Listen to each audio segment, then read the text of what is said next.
We do not take an oath to a king or a queen, a tyrant or a dictator. We do not take an oath to an individual.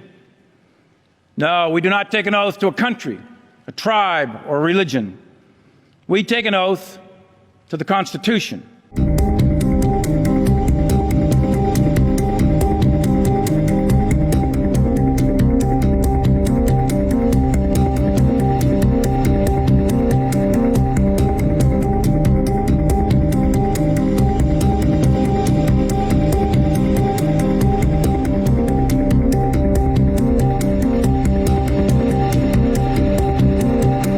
But we can come here.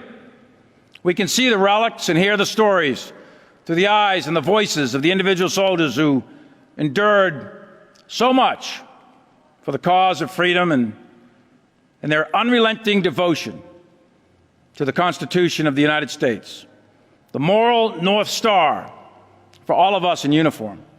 It is that document that gives purpose to our service. It is that document that gives purpose to this museum.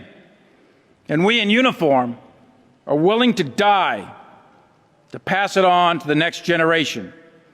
In it are the ideas and the values that make up this experiment called the United States of America.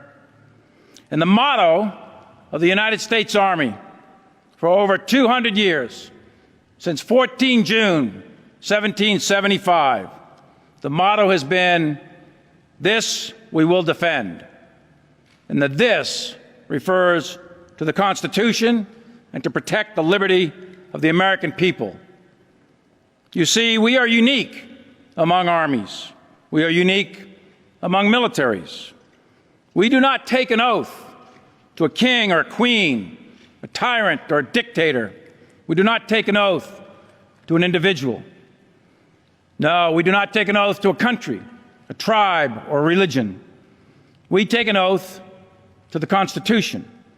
And every soldier that is represented in this museum, every sailor, airman, Marine, Coast Guardsman, each of us will protect and defend that document regardless of personal price.